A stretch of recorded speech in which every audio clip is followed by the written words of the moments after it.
And we are live to the internet. Good afternoon, everybody. Good afternoon, world. Welcome to the next in the increasingly wonderful series of PocketGamer.Biz roundtables, brought to you this time in association with our friends at Sunday. And this afternoon, we are going to be looking at the secrets behind the incredibly successful and juggernaut that has become hyper-casual gaming. My name is Brian Baglow. I'm the managing editor of PocketGamer.Biz, and we have a fabulous afternoon's inspirational and informative entertainment for you. We have a panel that's just absolutely oozing with talent. What can I say? It's going to be absolutely fantastic. And I would urge you all out there, don't be shy, don't be afraid. If you have questions, please ask them now, put them in the chat, put them in the Q&A, and we will make sure that we get to as many as we can, because you do not get a lineup of talent like this. In a moment, I'll ask all of the panelists to introduce themselves, tell you a little bit more about who they are and what they do. But before I do that, I would just like to kind of really set the scene for you. At PocketGamer.Biz, we carry news, updates, we try and champion the cause of mobile gaming. And over the last couple of months, the last several weeks, there has been more and more hype coming through about hyper-casual. It really seems to have captured not just the imagination of the world's players, but of the publishers, the funders, the financiers out there. Every day brings an entirely new batch of news and updates from the forefront of hyper-casual. So it's really one of these areas that mobile has not just pioneered, but is really taking out into the world and introducing to a huge new audience. So without further ado, panelists, if you would like to come in here, I'll ask you all to introduce yourselves, and we'll get things started. So first of all, Masha, could we come to you? Can you tell everybody out there who you are, what you do, and a little bit about your role? Sure. Thank you very much. So thanks for the invitation. Really excited to be in this panel. So many people, so many talents, and so many people to learn from. So my name is Masha Mustaqi. I'm the CEO and co-founder of Potato. So we basically work with hyper-casual games. We have been working with hyper-casual games for about 3 years now. So far, we have published around 4 games, I Feel Good, Icing on the Cake, Prank Master, and Pawn Shop Master, if you have played these games. So far, our portfolio of games have been downloaded around 150 million times. And and we're continuing our journey on the hyper-casual. So yeah, we're completely focused on hyper-casual now, and that's how we are going. Fantastic, thank you. Balaji, we'll come to you next, please. Sure.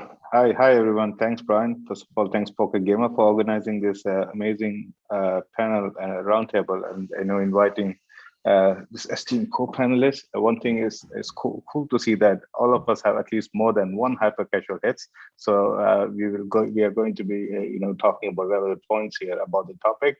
I'm the head of publishing for Sunday, a fast-growing hyper-casual publisher based out of Germany. We are part of Apply Group. And yes, we work with many developers around the world, and our focus is on making sustainable, hyper-casual hits with sustainable profits. That's it.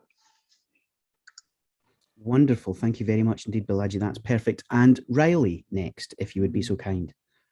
Yes, hello. And thank you for having here today and arranging the panel. It's super great to be here.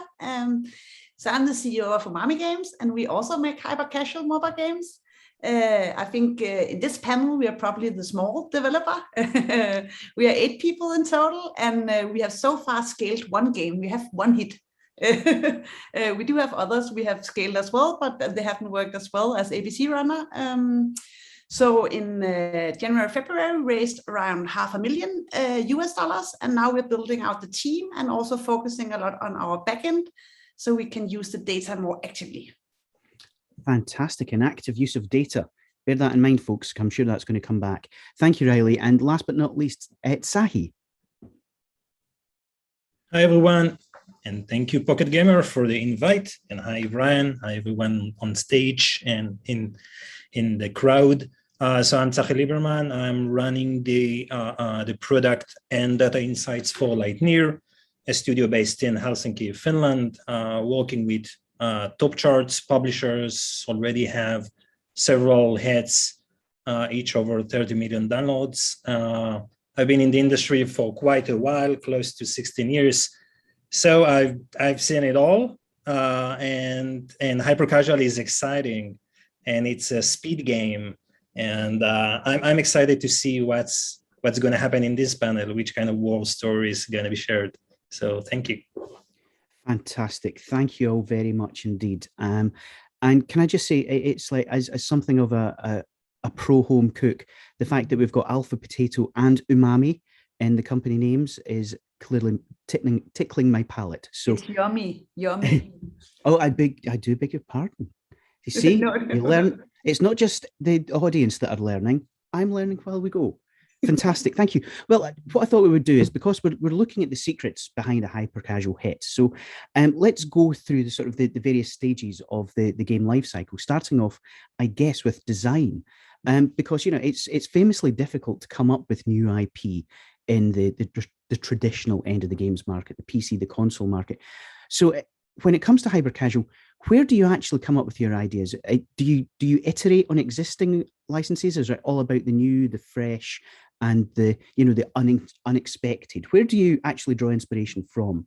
And I'm going to come to you first, Riley, if I may. Yes, yeah. So I guess for us, you can take different inspirations, right? Of course, other games, and in general, we always look at the trends, what's going on out there. But I think for me personally, it's a lot about what I experience in my everyday life. I have a huge note thing on my phone. So each time I experience a feeling that I think could be cool and conveyed into like a game mechanic, I write it down. And also when I see other games, like, we could maybe mix this with this, like mix two different games into a new one. It's also a big one for us, and looking at different themes and what's going on already. But I would say mainly like feelings, what I'm experiencing in the world, trying to convey that into game experiences. Interesting. Masha, can I come to you next and ask, how about you guys? How have you found where your inspiration comes from?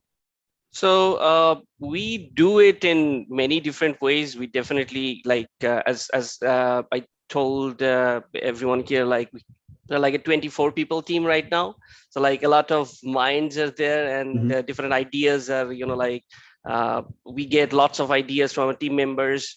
So we iterate on those, but what we mostly focus on is, like from the market insights, because the market trend and, like what people want, it is very difficult to understand, and, also to figure out what people want and how we can utilize that insight and do it. So we all know, like hyper-casual games are basically has two pillars, like marketability and engagement. So if you don't have a game, if you have a game with extreme high retention, but you have extremely high CPI, you cannot publish that game. So having a game that is well marketable is very important. So for that, we heavily rely on market insights, and we closely work with publishers to understand what kind of concepts and what kind of games might appeal to our current audience. And then based on that, we make assumptions, and based on that assumptions, we come up with concepts.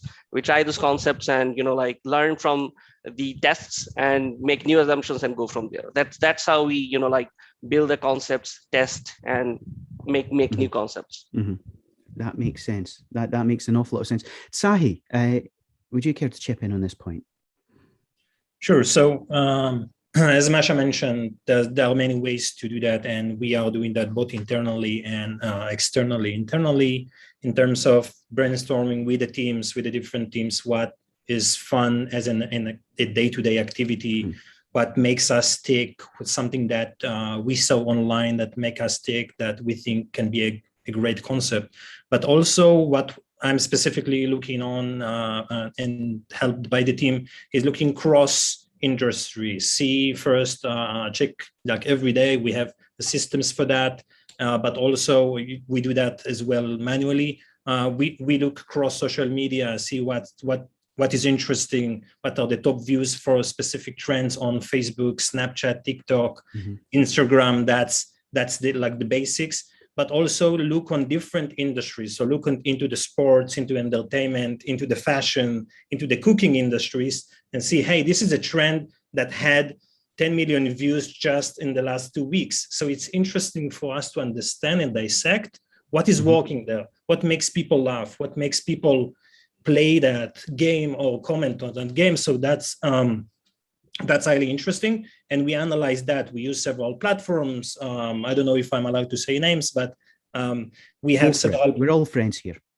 We are friends. So we use boutique insights for also understanding the markets, seeing new released prototypes being sent to the market, seeing the changes in different creatives, and see what effects it has on the market. Of course, follow the charts, but for us, it's also see, hey, is this like the car theme is very popular now, so let's make a take on that. The fidget toy trading is popular now, so let's see if we can make something that will shine, that have that USP before that market gets saturated.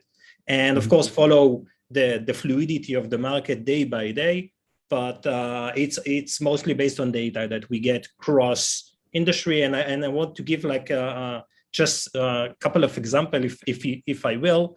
So one of them is 100 Buttons by Pantheon, which is a really interesting game that went top charts really quickly, backed by Coda Platform. And that is based on a combination of several activities, which are based on TikTok and YouTube videos of children or teens trying different things, get liquid poured on them. It had massive amount of views on the social media, and that went several weeks in a row. So that's something that drew our eyes. Then we saw 100 Buttons, and then so another 2 prototypes like that. And it's interesting also to ask Riley about the Lego-based game they are working on, the brick game, which immediately after that, I saw several prototypes follow that. Like it doesn't mention Lego because it's an IP, but basing on that, you already see many runners following that step, or many racers, because cars are really strong now. So just a couple of, and current, and also a current trend now is the crate challenge, where people climb crates made of plastic, fall down, and you can do interesting stuff with that. So it's very cruel sometimes, but it makes user tick. Excellent, fantastic. Wow, that was info dense. And Balaji, can we come to you last, but very much not least? What is it that you guys at Sunday are seeing? Sure. I mean, we work with many publishers, right? So we do see we work with many developers, and then we do see like different developers have different approaches. Like Riley mentioned that developers were very strong in gamifying their everyday experiences, or like things that they see on TV or a show or whatever, right? And then there are developers who focus on trends. Of course, it's sometimes tricky because it's easy to get your marketability test, passed with flying colors when it comes to you're on a hot trend. But then when it comes to, going a little bit deeper and gamifying that trend, that's where a lot of people do face challenges. The other day we met a developer who, came across an idea based on the experience in Second Life, right? Which is doing amazingly well in terms of tests. So yeah, it can come from anywhere. It can come from a AAA game. It can come from your experiences. Of course, there is more organized or systematic approach of following the trends and the charts. There are tons of tools there, like this Aptopia, Magic Sensor Tower, you name it. Everything, some of them are better in other in terms of a few features, but I wouldn't say anyone is less than the other. What we as publishers do, and probably it's important for developers in their publishing partners to provide is to use the NBA topology. We see this high potential and high challenge quadrants, right? So you have the risky quadrant where you want to try something new, but it's risky because at the end of the day, you want to keep it as close to system one as possible, right? When it comes to hypercasual. So if a player is not able to understand your mechanic in maybe less than 3 seconds of the video, then it's too risky. But sometimes out of that comes your moonshot game, which suddenly raises up the charts, and then you see this gold mine where there is still it's not too crowded, and you still are banking on a mechanic or a team or a trend that worked. And then what we suggest is not to go when it's in the cloning phase, when there are too many of the same games, and the audience is facing the fatigue of seeing just similar games, right? So it's good for developers to come up with the ideation, then use the publishing partners to validate these ideas, because a publishing partner would have more resources and access to tools in that aspect. I mean, that's my take on it. Fantastic. That's incredibly interesting. And I'm going to follow up on that, but we've had one question from Evtim, who asks, how big are your research teams, and is it designers doing the research, or is it a collaboration between designers and researchers? And I'll open that up to any of the panel. I can take that. I mean, how big? It's hyper casual by definition. The teams are lean. I mean, if you're too big, then there's something wrong there. And then just to follow up on that, yes, not just designers, but every person of a hyper casual team is involved in research. That's the beauty of the hyper casual is, like, you're not working in modules or silos, right? Right from day one, including the UA team, you're all together doing the research, with the tests and everything. But yeah, that's amazing. That's amazing. Now, I want to come back to a topic that you all kind of touched on, which is the idea of validation. Because obviously in hypercasual, as you just said, Balaji, it's all about lean. It's all about, short-term projects. So how are you validating an idea? Are you using external players? Are you sort of prototyping? What's the next step? If you've got something where you think you've got a decent mechanic, it's on trend, how do you go about validating it? How would you recommend, anyone in the audience thinking of hypercasual game development would go about validating their concepts? Well, yeah, always validate with data, right? I mean, that's that's the only way to do it in hyper casual. I mean, you see tons of ideas, tons of concepts, 1-line ideas, 10-line ideas, and to be honest, it's very difficult to say one idea is better than the other, or one idea stands out, right? The data is the only way to validate those.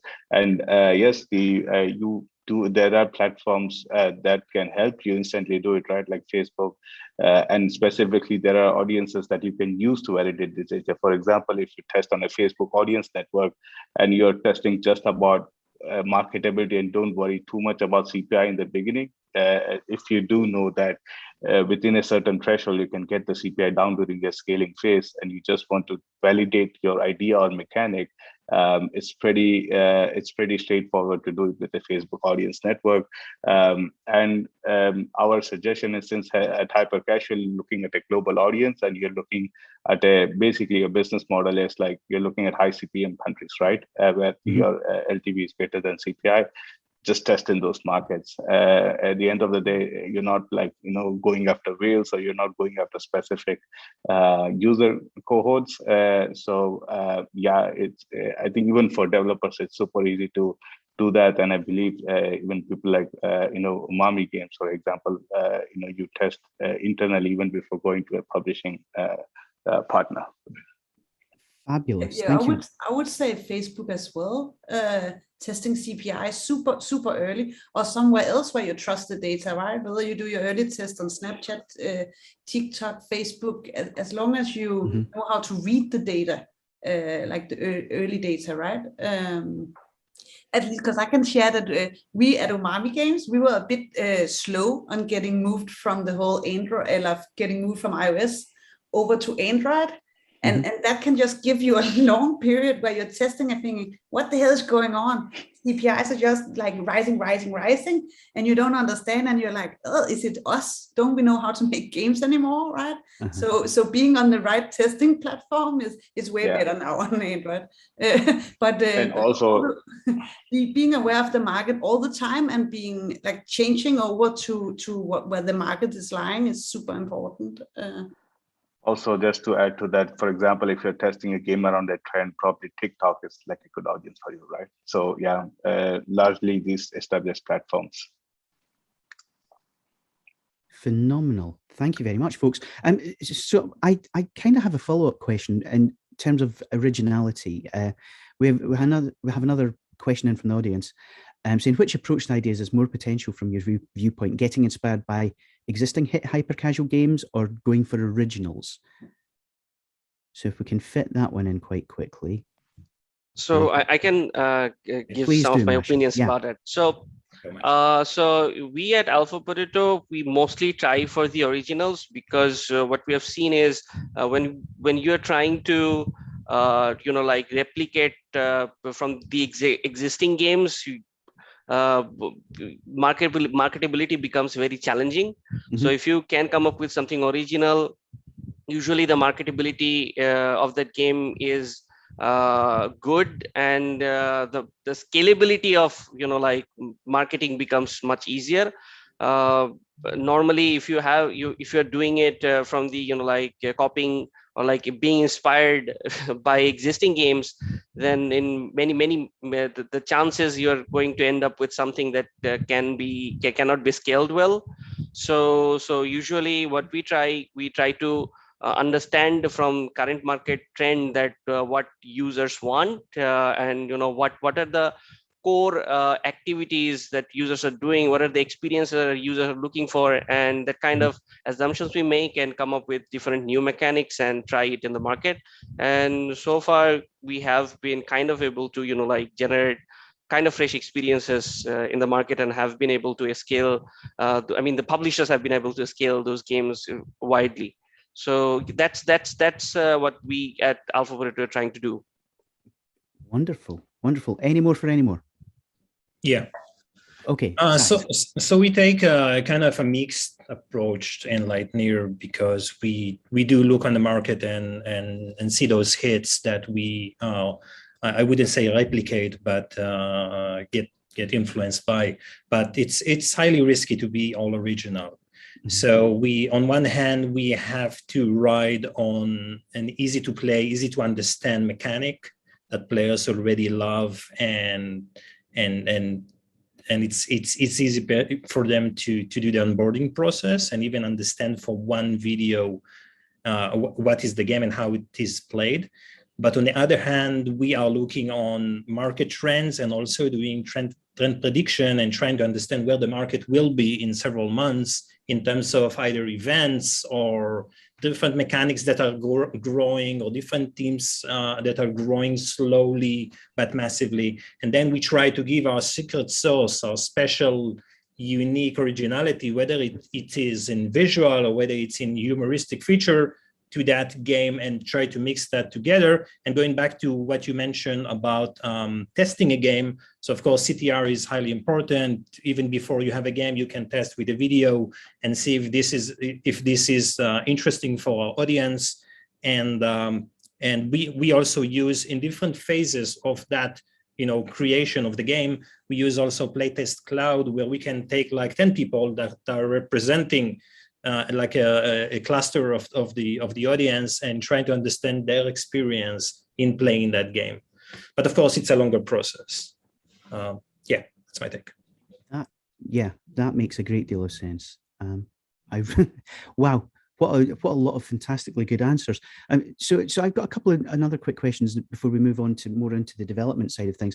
I guess the first that I'm curious about is there any value in branding within the hyper-casual market? It's become a huge opportunity for brands, license owners within the mainstream, the console games market. But are you seeing any interest in the hyper-casual space? Does having a brand involved add anything? You mean in terms of user acquisition or in terms of monetization? Well, what's the angle? That's my question to you guys is, would there be value in user acquisition by having, a Lego or a Coke or a FIFA, involved? Or is the nature of hyper casual far more about, the core mechanic and the kind of the trend? I mean, as a general rule of thumb, if you have like a cool brand, I think it does help with user acquisition, right? I mean, if you have a recognizable brand with a global audience, people want to check it out for sure. Does it add value in terms of having a higher LTV and stuff? I don't think so, right? Because at the end of the day, the design has to build this, and more and more we see that it's moving towards in that direction, right? Where design directs or influences the LTV. If your design, make sure that not make sure, but ensures that a player watches a rewarded video for a positive impact on the game, then it's more profitable in the long run. And then does your brand allow you to put different or unique game content? That's the other question. So yeah, I mean, these are the questions. But in general, in hyper casual, I have not seen such a big difference so far from a brand influence. Perfect. One thing that might be interesting to think about, remember that it's a little while ago, there was this game called The Baby, The Game, which was this rapper dude. So it's, as far as I understand, it's like a one guy developer who sits and develops games. And then he just put the videos out on TikTok and Instagram, and they just, some of them go viral, right? So in case you have a brand that really sparks, just like everything else in hyper casual, right? Sparks something that in a trend that can create virality, that could potentially work. We talked a little bit also with different companies that does these in-game ads, where the play. One thing is you can of course make more money, right? That's always great, extra revenue streams. But where I think it could be kind of interesting is, for example, we're making this a game with makeup currently, and now we have a lot of different makeup bottles, etc., that don't have any logos. And do we need to create fake logos to make them look like something similar? Or could I just get money for having a real Dior logo on the mascara instead of having to make a fake one? Just some inputs. Yeah, I want to add on that. It's interesting what you mentioned. Thank you, Brian. Working with an IP is a long process. It's hard, it's expensive, and you have to abide. I've worked with Nickelodeon and Sesame Street and Disney on different IPs. So as I mentioned, long process. You have to use their color palette. You have to use their characters. I don't think it aligns with the development process of a hyper casual game, which is highly speedy. And then again, hyper casual is mass target audience, and mostly IPs are directed at a specific cluster of an audience: children, elderly, men, female, and it's hard. I think I've seen several new releases or prototypes of hyper casual that are using the like of Facebook, the logos of Snapchat, the logos of Instagram. So I don't know what the nature of the agreements over there, and if they can use the logo just as it is. But working with an IP is more than that, and when you have to incorporate all of that into a culture that is highly speedy, 2 weeks, 8 to 10 days to create a prototype, that's like two worlds collide. What I can say, it's interesting to see if the future, for example, with Netflix, whether they would be interested or would be interesting for them to take some of those TV shows. They already have the data, they already have their target audience, which they understand the different suggestions, and do like an array of small games that can represent that target audience. But hey, it's just a thought. That's a really, really interesting point. And it to me, this kind of represents where hyper casual is really diverting from the mainstream of games, which is, it seems to be that the data and the understanding, the use of data is intrinsic to the whole of the hyper casual sector. Do you think that's fair to say? Yeah. I mean, it's highly data driven. Yeah. Fantastic. Okay, so we're going to kind of move on from design into development, because Tsahi, you kind of segged into that very, very neatly. Thank you very much. So when it comes to development, again, you've all mentioned a lean and agile approach. it's very rapid to sort of get something to the point where it can be validated. So how do you approach the development process? Is it a very small team? Can it accommodate a larger one? How should a studio, a developer looking at hyper casual be looking at their development process? I'd love to tap in. Please do. Right. I don't want to hug the mic. We work with different internal teams. There are other studios, and in my previous companies, we work with external teams as well, which is culturally a challenge as well, because each team works in different time zone, with a different complexion of people, with different conceptions. of the gaming industry. But yeah, we work with small team, 3 to 4 people, game designer, artist, developer, developing in Unity, rapid development. We start, with an array of concepts, then validate them, then speak to the publisher. Hey, this is our top 3. Let's pick one, and then move forward to that. We develop mostly, 8 days per prototype, per CPI test. Yeah, I think it's all about first the mentality. Mentality of, hey, this is hyper casual. We don't need to fall in love with our concepts. We can work for 2 weeks on that and then throw it away after CTR or CPI test. And then you have to be open-minded to different genres. So of course, there can be a team that work only on runners because they're the hottest thing in the market currently, which is leaning towards puzzles as we speak. But you want teams that could be cross genres. So if they need to tomorrow to move and create a puzzle game, or they need to create a fidget game, need to create other games, they can move slowly to that and develop that fast. Other than that, like remove hierarchy, use flat hierarchy. You don't want that bureaucracy of, hey, I need approval from my manager for that and from his manager to that. So it's very like command unit process where you need to see results very fast. And of course, as much as you can, as much as the culture allow that, have fun in the process, because if you don't have fun in creating that game, and that goes without saying for any gaming team, you would see those results in the outcome. But also you have to also be open-minded to be working with the market trends. So you cannot be developing something which is disconnected from what is happening in the market. That's a fantastic answer. Thank you. One of the opinion I would like to share about the development is like in the very early stage of like if some developer is just starting to make hyper casual games and like they have some experience in making other casual games and all, oftentimes developer like feel like we have to put extreme production value into this before testing, and it has to be super polished before you can test in the market.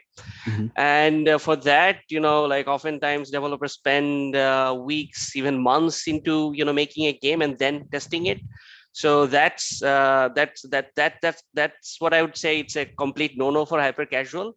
So like it's very important to understand how much is enough for like testing in terms of polishing the visual and the overall experience. Yes, the experience of the you need to understand what the core of your game is. So as soon as you believe that core of your core experience of the game is there, you should go ahead and test the game. And every hyper casual game basically starts with an assumption that these kind of mechanics would do well, and oftentimes oftentimes like almost the 90% of the times our assumptions are wrong. So like prototype quickly, just make sure you have the core experience there and test the game and find out whether it works or not. So that's the core of the game. That's what I think. Fantastic. Riley. Yes, I agree a lot with both of you. I think now I lost my cue a little, but yeah, definitely with development, like the way we do it, right? I think one point I wanted to say for Sai that I think is super interesting. That's why it's so cool. It's data driven, right? You don't need a manager because the data is the manager. The data will tell you whether it's good or not. So having someone, but the way we work is very specific, right? So we just scaled the team. So we're still refining the process of how is it going from being 3 developers to suddenly being 8, right? And we've had to focus like what we have tried to focus a lot on is like the win-lose condition. Like what is the rules of the game? And then don't add anything that don't support that, right? Because what we had experienced in the beginning was, for example, it could be like a sticker puzzle, right? And then someone comes in and use 1.5 weeks on making the nicest sticker animation of a sticker like going off. But was that the game? If it was a puzzle, I would probably rather see the win-lose condition with just squares and no visuals at all to get a feel of the game and see what the rules of instead of some nice animation. Just from my experience, and I think Masha is so correct. For us, it's especially in the beginning, it's very hard to value how much polish is enough and what is enough, right? And the more games you make, the more you test, the better you just get a feeling for it. So, see, this is fantastic because again, when you look at it, a lot of game development outside the hyper casual market, the teams fall in love with their game, they're passionate about their game, they want to make it the best. So you have feature creep, you have, you know, the constant battle to polish it as much as you can. But it's really interesting. I think Sai, you said you don't have to fall in love with your game. You know, it's 2 weeks and it's gone. It can be in the past, and it's either the publisher's problem or the team are already working on something else. So how do you balance that quality? Obviously, the focus on the core mechanic is a key here, but is that something that you test for as well? What will people put up with? You know, is it data driven, Riley? You know, do you kind of go, we think that's good enough, but let's see what the players say. So for us, it's been like after I basically don't do anything than make hyper casual games, and I've done that for the last 2-3 years. So from experience, but I mean, it's always a bit of a struggle, right? But for us also, when you're aware of, it will be a question of time and money, right? Because it's also a way, if we keep using 2 weeks on every prototypes, I might think that's a little long, actually. Because as everyone says, if only 1% will be a hit, right? Capacity also is a big factor, at least that's my opinion. We try to use this, like we try to optimize for success, which means we try to test as many stuff as possible, right? To have the better chance of actually hitting an interesting design. And once you have been, like, this panel is full of super talented people. So I think people here have a pretty good feeling of what will work and what won't. When that's said, we do still test some of the very innovative games because we feel like, what if this is the next big thing, right? You don't really know. So like a combination of testing some very innovative projects and then some that are the chance of them being a hit is probably bigger, right? Try to go a little bit both directions. Can I comment on that? Yes, of course you can.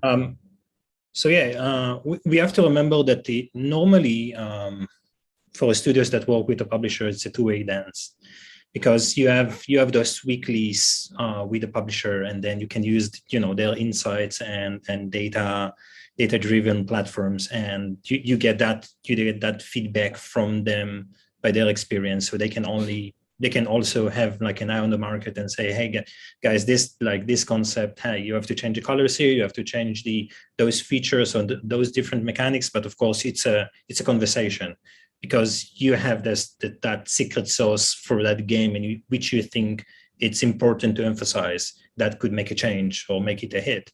But also very important in the very early stages to look at the game, to see first, of course, it's fun, but also I mentioned that understandability, to understand what this game, how do I play that? It's very easy. It's one tap, it's one finger. I need to move that object through obstacles and be careful. I mean, I need to see, even in the early prototypes or even in the videos, I need to see the fail moments and the success moments. I need to create some anticipation for something for the player. How is the progression? Okay, if I play that for 20 levels, what would going to happen?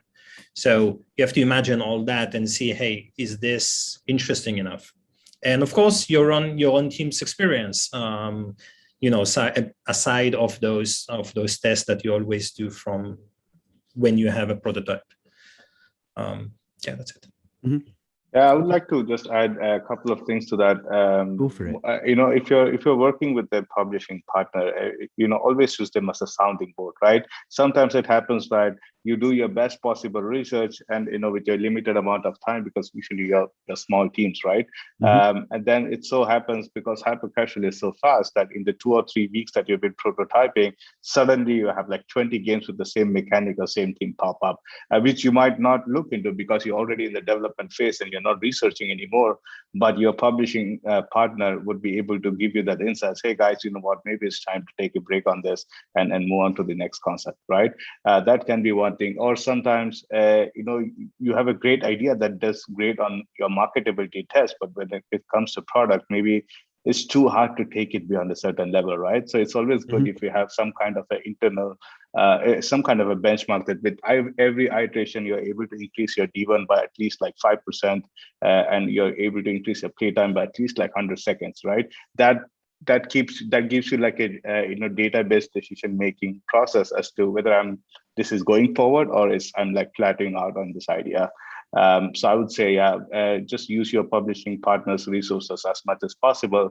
And also, if if your publishing partner does have like in-house tracking tools, that helps you when it comes to this this harder scale that's between this MVP and scaling, right? You're almost there and you want to go across the finishing line, and that's where all this can help you.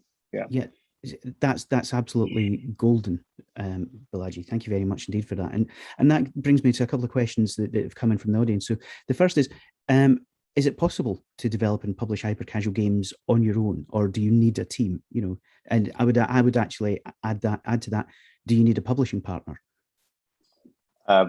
Depends on how big you want to scale it. If you're happy with whatever resource, and it's absolutely possible, right, to do it without a publishing partner. You have all kinds of credit system available from Facebook, Google. You have also all VCs that finance just the UA spend. So if you're looking for a publishing partner only for the UA money, then it's not absolutely important. We also have one people team who have games that are like doing 30-40 million downloads, right? But again, that's one game in 2 or 3 years. So it depends on your personal goals and ambitions. But if you're looking, I would say if you're looking for much more than UA money, all this market research, these tools, the insights. For example, we have a team who had already a hit which turned profitable, right, 2 weeks ago, but they're already working on the next ideas, and they were having performance issues in their game. So they tried it for a couple of days, then it was like, hey guys, we don't have the bandwidth, can you help us? Then your publishing partner gives you the resources to help you out there. So if you're looking for a partner for a long-term benefit, I would say yes, and also depends on the publishing partner, right? But yeah, you don't need it to develop or publish your game. Oh, so I think we are a pretty good example of, I think what we always talk to other developers is about also, where are you on your journey, right? One thing is like, what is your team interested in?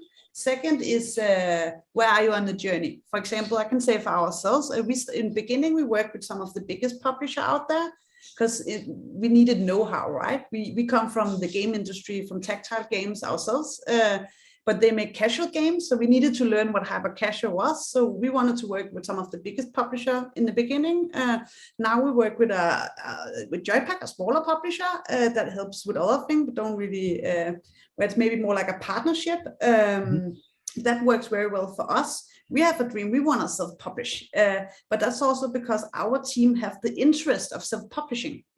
So what we're trying right now is to build the tools that I think is needed to self-publish. One thing is you can self-publish and you can use all these tools other created, but maybe also because of our background from a very data-driven casual studio, we know how important it is to build the right data structures to be able to like enhance your monetization LTV. And maybe we will talk about that later as well. But I do think it's possible. When that said, there is a big gap from working with a publisher to self-publishing. But maybe in the future there will come more and more tools or solutions or other good examples of people who have think about hyper-casual is still a very young business genre, right? So hopefully that's my hope as a developer, that within the next couple of years we will hear more success stories of developers who went from working with publishers to self-publishing, who can hopefully teach other and share how they went that direction, right? That's interesting. That's interesting. Masha, you've got your hand up. Did you want to jump in here? Yeah. So one of the things, Balaji was talking about, like if you just need the UA money, definitely don't go to the publisher. But when you're starting starting to develop hyper-casual games, one of the things that is very, very important for, like the early stage, early stage experienced developers to really understand and get the feelings about like how much is enough, how much contents are enough, what kind of polish do you need, what kind of tweaks that you need. That kind of, like things come with experience. And when you start, when you were just starting, you should definitely start working with the publisher to get those understanding first.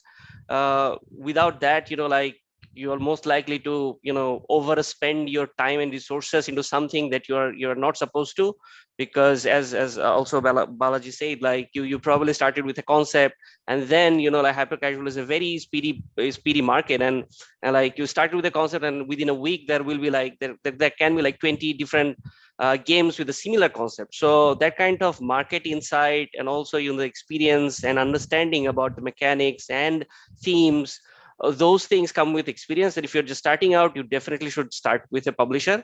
Don't go alone. But after you have gained some experience, understanding, and you have a team, or like you can do it yourself, with market research and other stuff. If you can do it, then sure, I mean, you can do it alone. That's my opinion. But if you're just starting out, go with a publisher.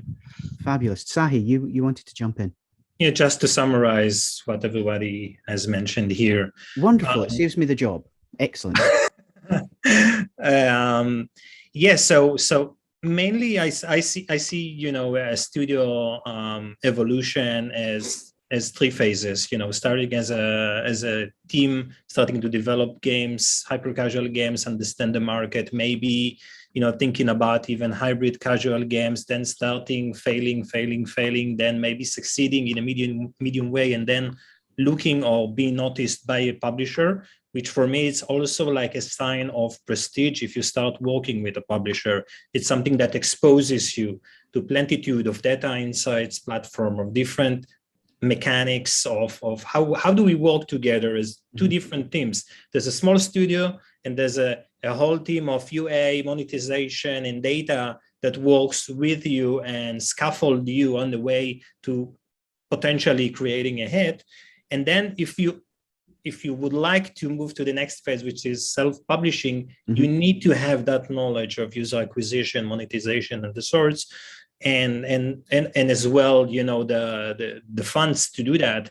But that's the way that you need to go in order to reach that goal. And I think also brainstorming with the publisher is interesting, because for countless time we got like their internal pitches for us. Not always it was successful. Of course, it's a way for them to say, hey, we pitched those three ideas, let's make this one. And you can say no, but it's already coming from a place that we tested that internally. This is something that we think that will succeed in the next several months. Let's do a take on that.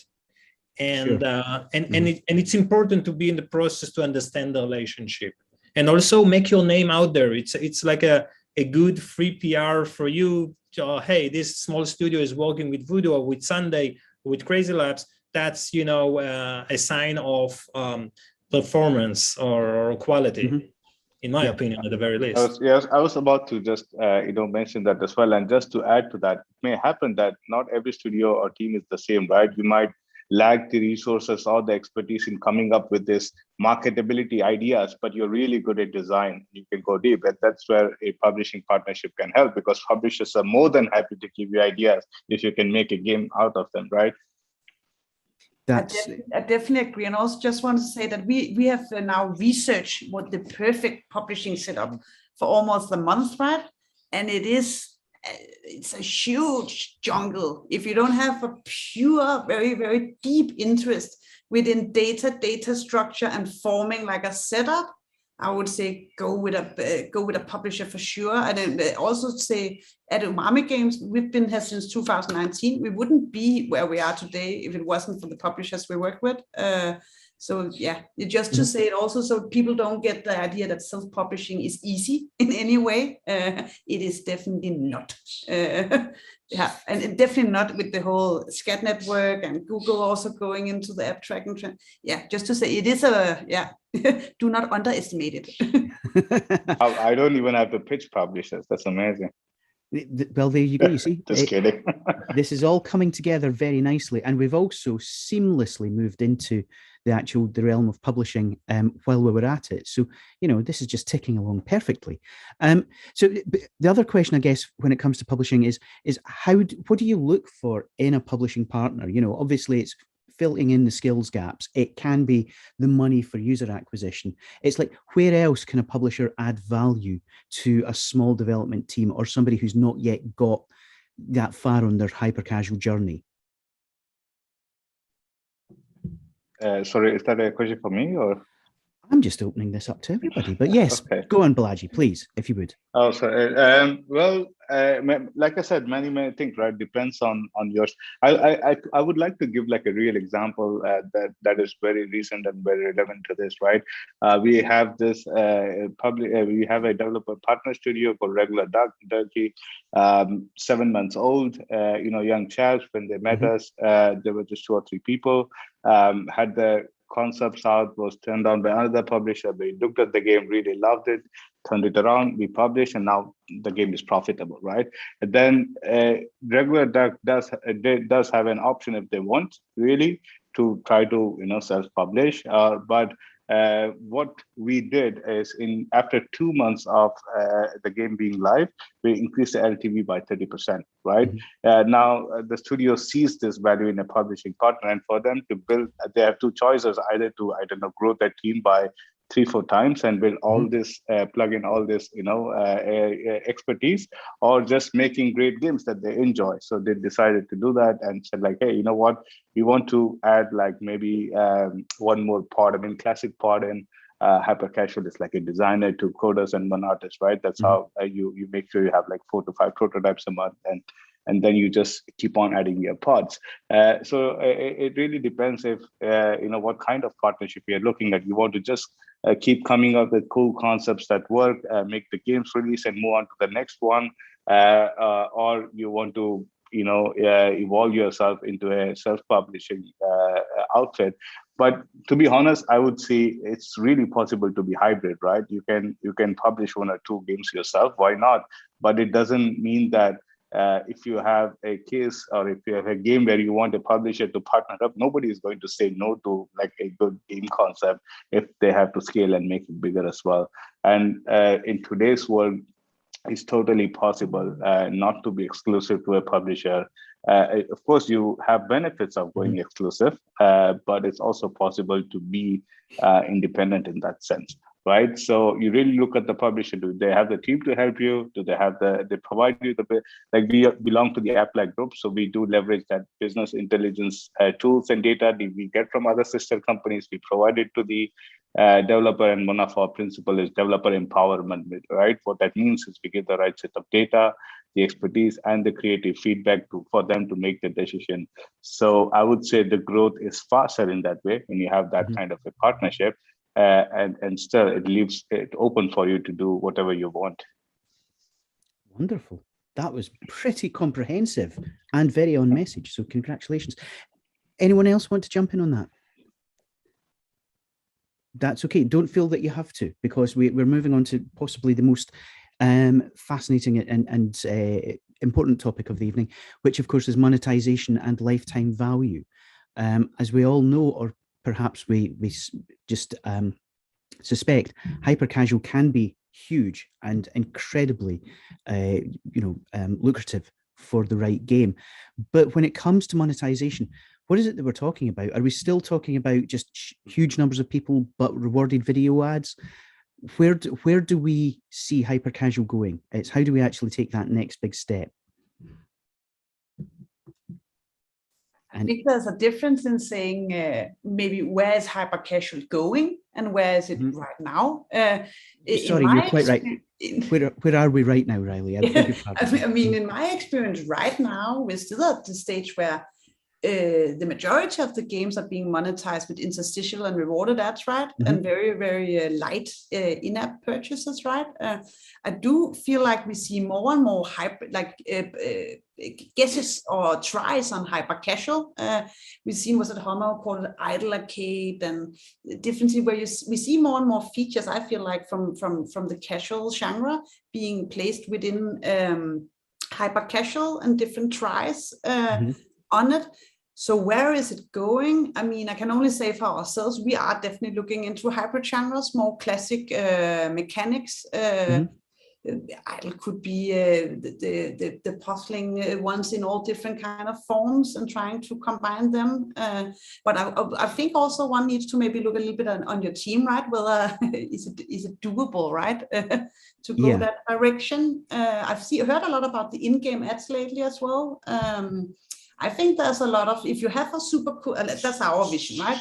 If you have a great test setup, it would be super great to be able to test X amount of different more hybrid features within your own game, because it will just, I think it will differ a lot from game to game. Some games will fit well with these type of features and also will fit well together with others. I don't have know-how enough to know whether there's a pattern in it, but I'm sure there is. Hey, well, you know, in-game ads could work perfectly for the makeup game you mentioned earlier. Hey, See? Can I comment on that? Yes, of course you can, Sahi. Yeah, so from our experience, we see the market going more and more. Of course, it's a mixture of interstitials and rewarded videos. We see more and more rewarded videos in hyper-casual games. Of course, it depends the placement of that rewarded video, whether you're multiplying the amount of points you get at the end of a level, or whether it's a lucky-based unlocking for, you know, like a social casino kind of elements that are embedded into hyper-casual, but interstitials as well can also make a difference. For example, in Bazooka Boy, where we work with Supersonic, we inserted the interstitials after level 9 instead of level 3, which when we did that on level 3, it affected negatively on the LTV, and it's actually, we managed to increase the playtime to 1200 seconds and an impressive amount of numbers after that. So it's a mix. Of course, as I mentioned, it's a placement question, but as in terms of where the market is going, I see more and more the market towards going towards hybrid casual and more narrative driven games. We see that even, you know, watching games like Streamer Life or Baby Life 3D, which add, you know, elements of text, not a lot of text because we don't read. I don't say that as a literacy problem, but players want to just click a choice A or B. But this is more a decision-making game. And in terms of other publishers, we've seen Arcade Idle growing up, you know, building your own base, building on your own mine, building your own housing. So it's interesting to see how you can add longevity to that LTV and to your game. So interesting direction the market is going. What do you guys think? I'd like to add for the new developers who are coming to you know, hyper casual. So early in our development, you know, like we have had different concepts with kind of okay CPIs, not like very low, like okay CPIs, and we have spent ton of time with, you know, like new game features, new contents and metas to, you know, like increase the LTV. And in many of the times we have, you know, now we understand we had spent significant amount of time for something that we couldn't increase. We had to kill those games. So earlier in this, Balaji said, like, you should have some metrics when you are trying to increase LTV, like, you know, like whenever you're trying to increase the LTV, you're basically, you know, trying to increase the retention, you know, adding contents that motivates the user to see more rewarded videos and basically, you know, like see more interstitial, which basically goes back to the retention. So oftentimes it just goes down to the concept and the mechanics you're working with. Some of the concepts and mechanics is much easier to increase LTV, and some of the mechanics and the concepts are not that easy to increase LTV. So, you know, you should have some strict metrics by like, if you can increase the retention or like, you know, the RPI of day 0 RPI with like 1 or 2 iteration, fine. If you can, you know, maybe it's time to just move to the next.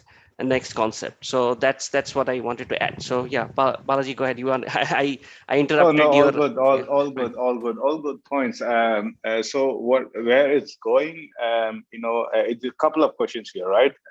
For sure, every year we have this many discussions. It's going towards hybrid casual and and whatnot. We do see increase in hybrid casual games, but again, it's not possible for everyone to make hybrid casual games, and still, there are a lot of players still playing hyper casual games, right? Concrete examples of what we see from our games is what I can share is from Plughead, for example, we saw a definite increase in LTV by like 30% and sometimes more by just improving the D7, D30 retention, right? And what specific things we did there was level design and add new mechanics and some unblockable content, rewards and skins. This works. But for a game like Cat Escape that is 8 months old and is still profitable, we are seeing that we are able to increase the LTV by doing mediation optimization, right? And nothing else. So I would say it's super important that you also work with the publishing partner who have this in-house measurement tools to for you to be able to take those decisions. Where do you need to focus your decision making on? Each game is different. For example, runners have usually lower LTVs, but they never get old, right? There's always a runner that comes on and off. But our hybrid casual games, the answer for making profitable, more higher LTV games, I would say there's still so much more in hyper casual games, right? So yeah, that's my take on it. I would say test, for example, depending on the game, right? Test your interstitial frequency. For some games, it really works for 45 seconds, and for some games, it's 30 seconds. So having these tools and having this constant test also helps you. Use the data, people. Use the data. But sadly, folks, it looks like we're almost out of time. So I'm going to wrap up. But before I do, I think I would really like to ask if you had one tip to pass on to somebody developing a hyper casual game, what would it be? Can you sum it up? And I know that's a big ask, but if you had one piece of advice, Masha, can we come to you first, please? For me, it would be like study the market, make assumptions, prototype as fast as you can, and move on. Wonderful. That's it. Simple and concise. That was a hyper casual piece of feedback. Yeah. Love it. Balaji. I may sound salesy, but I have to say it. You work with the right publishing partner who would complement your your strengths and and fills your weaknesses. I mean, everything that we have been talking about, I can summarize with that one statement. Yeah. Smart business decision. Think about what you're doing. Love it. Thank you. Riley. Yes, I'll have to say something else, right? But I agree with both Masha and Balaji. This is good. It means they're not talking nonsense. Okay, so this is perfect. I would say don't make a feature and test it if you don't know how to measure the results. That could be. But also, I think what Masha said is also very correct. Like prototype. If it is for the first time developers or developers listening who don't have that much experience, just get started and probably pick a publisher as well, but just get started. It takes, I think, with everything in life. So Red did it take like 10 YouTube videos to become good at it.